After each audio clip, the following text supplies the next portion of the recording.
Nintendo GameCube is the greatest game system of all time. It was just the greatest thing in the world, and it was the very first console I can truly call my own. Without further ado, I'm going to give you the toppest, 10th, mostest, bestest games on the Nintendo GameCube.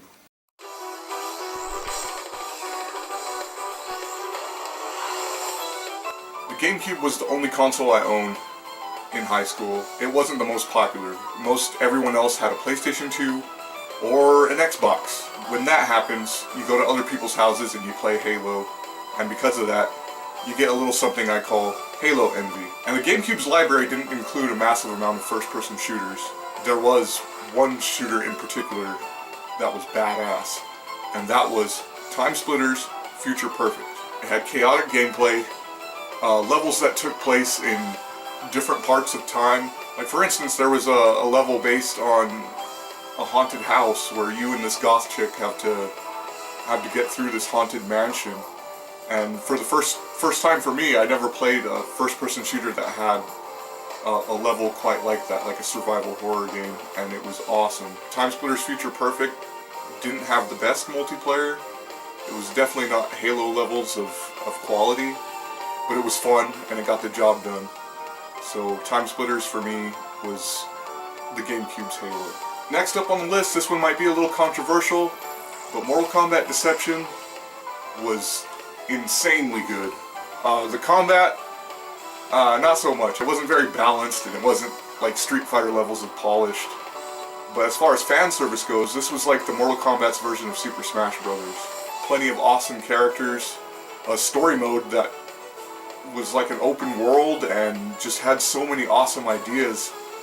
You could kind of see the beginnings of NetherRealm Studios' single-player fighting game brilliance, and that hooked me for hours and hours. So Mortal Kombat Deception, if you haven't tried it, it's amazing, and you will definitely have a good time, especially if you're into Mortal Kombat games. I love JRPGs, and I love cards. And what happens when you mix the two of them together? You get Baten Kaitos. Baten Kaitos. Baten Kaitos? We'll just call it Baten Kaitos. I have no idea how to pronounce this, but this game was extremely weird. It had your conventional JRPG storyline, characters, parties, but the battling system is what sets this game apart from other JRPGs. You had basically a deck with attack cards, defense cards, and things like that you'd play to use against the enemy. But there's also card rules that play in. Like, you can get 2 of a kind, 3 of a kind, flushes, straights, all that stuff, and they would power up your attacks and whatnot. And it even had really cool things, like you can have a peach card in your inventory, and if you use that in battle, you'll eat the peach and you'll heal. But over time, the peach will rot, and it'll become a rotten peach, and instead that would become an attack card where you can use the rotten peach to poison your enemies. And after time goes on, as we all know, rotten peaches turn into peach boys. So the card will eventually turn into a peach with a head, arms and legs, and a spear, just like in real life. So, super cool. I really like Mario Kart. I really like the one on the Nintendo 64. The newest one, Mario Kart 8 Deluxe, is just a smashing good time. But the one that I enjoy the most, and I think is top tier Mario Kart, is Mario Kart Double Dash. It had so many things that rewarded skilled play. The ability to switch characters to hold different items. Drifting involves skill. It's not about how long you hold the button down. You've actually got to wiggle the stick in order to get more charge for your drift, so you have to be a skilled driver. And probably my favorite thing is character-specific items, which they haven't brought back since then, and they have been really cool. Like, for instance, if you want triple shells, you have to use the Koopa or Paratroopa. Bowser would have a giant Bowser shell that was just massive and would just take up the entire road. Cool things like that, and I wish they would implement in the newer games, but who knows, maybe in the next one. Alright, so the next few games on this list are big boys.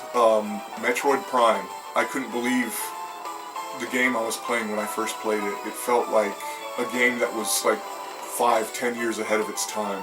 I wasn't super into Metroid before then. I've dabbled in them, but this one just, it sucks you in. The music on that menu screen, man, it just sends chills down your spine. It was just, the game is just dripping with atmosphere. All your typical Super Metroid tropes make it into the game.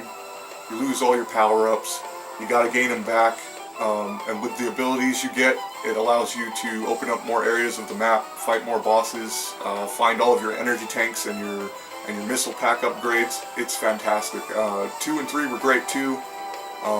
Super hyped for 4. It's available on the GameCube. There's like a triple pack for it on the Wii. Get your hands on it. Metroid for life. This game caused a lot of controversy when it was coming out. I remember in Space World 2001, Nintendo showed off this tech demo of Ocarina of Time Link fighting Ganondorf, and it looked amazing. It looked like kind of the next step of what people expected Zelda games to look like using the new GameCube hardware. And then when Wind Waker was shown off, it kind of divided the fan base. There was people that, like me, I was in the camp of, wow, that's a really cute art style, let's see how the game turns out. But there was people that were really turned off by this and just, you know, wanting to boycott the game. Well, luckily, the game turned out extremely fantastic. The graphics and the art style really complemented the game. It made it feel whimsical. It didn't feel so dark. And Wind Waker turned out to be one of my personal favorite Zelda games I've ever played, and a lot of that has to do with the charming art style. Next up is one of my favorite RPGs of all time, Tales of Symphonia. One summer I didn't have any games to play, and I was really wanting to sink my teeth into something time-consuming and something slow and deep, and basically an RPG, and I found this at the perfect time in my life, and it is amazing. You got really cool cel-shaded graphics, awesome characters. Lloyd is my boy. Very fun combat system. This is the first time I've ever played an action RPG like this, where you start your battles like in typical JRPG form, where, you know, bumping into something on the overworld, and then you're in an arena with 3 other party members that act on their own, but you get to control what you do, kind of like an action game or a fighting game. And that was really cool, and I have been hooked on Tales games ever since, so this one is up there. This is like my Final Fantasy VII. With an RPG like Tales of Symphonia, how could you think anything could get any better? But it can, and that is Paper Mario and the Thousand Year Door. Hands down, my favorite Paper Mario RPG of all time. The one on the Nintendo 64 was super fun, super cute, but this one takes it to a whole new level.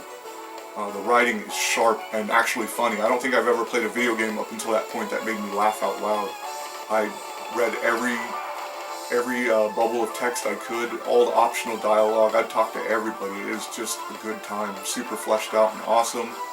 The battle mechanics were awesome, very timing-based, timing-focused, and it rewards people that take the time to learn how to block, learn how to counter, learn how to maximize your damage. And they even had cool things, like it took place like on a stage, like you were at a play or something. You gotta watch out for the audience. Sometimes they'll throw trash at you, sometimes they'll throw, you know, items and stuff, and it's just an amazing time. You had really cool traversal mechanics too, like you would get cursed by these curse chests, and those were some of the funniest lines in the game. Instead of cursing you, they'd give you really awesome powers, like being able to fold up into a paper airplane or roll up in a tube. It's just so charming. And these last two, this was the hardest ones to rank, because I love them both so much. But after some soul searching, some meditation, some sandwiches, I have decided to put Resident Evil 4 in the number 2 slot. Resident Evil 4, it was amazing. I got it day one. I was able to trick my mom into thinking I was sick. I was able to skip school that day, and that's when I sank in some hours. I've played all the Resident Evil games up until that point, and I was kind of skeptical as to how the changes would make the game feel, if it would still feel like Resident Evil. And it does, and mind you, the changes were huge. The camera was behind the back, third person. The main enemies from the old Resident Evil games were zombies, so it was strange, a lot to take in when there weren't any zombies around. But the game is still just oozing Resident Evil goodness. Leon Kennedy is now just a bona fide badass who can kick, punch, and shoot his way through any situation. He's cocksure and he's quick on the trigger, always has something to say, and I love that about this game. It still feels campy, but also very scary. My little brother got super into this game too, and if anyone's a bigger Resident Evil fan than me, it's him, and he put in, I think, 16 different playthroughs, unlocked all of like the infinite ammo guns, like the Chicago typewriter, aced all of the mercenary stuff, and he was super hardcore. If this was his list, it'd be #1. And lastly, I'm pretty sure you guys all saw this coming, and I'm sorry to be so by the numbers with this, but I can't deny Super Smash Bros. Melee. One of the first games I got on my GameCube, and it was so worth it. Starting off, you know, a huge Nintendo fan. This was like a Nintendo museum, you know, all the trophies, all of everything. I read everything, I collected everything. Played all the characters, learned their ins and outs, just had a good time. I wasn't good at the game. It wasn't until I moved out of my home and shacked up with like 4 other roommates that we got super hardcore into the game. There's a pretty good community of people around town that actually play Super Smash Bros. So we all kind of sharpened each other up, and we got really good with the wave dashing and the animation canceling and all that good stuff. And it's just this Nintendo fan's wet dream of all these different franchises and just the tight controls, and the game is as deep as you want it to be. If you're in it just to have a good time and get drunk and play with a bunch of buddies, it's there for you. If you're wanting to get good at it and be the very best, like no one ever was, it's there for you. So this one is hands down my #1 game for the #1est system of all time. I've been ShdwDark, your Ninja Dad.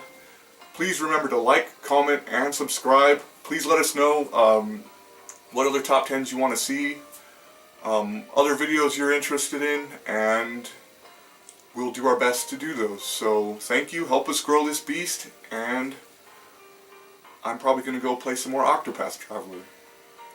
Love you guys.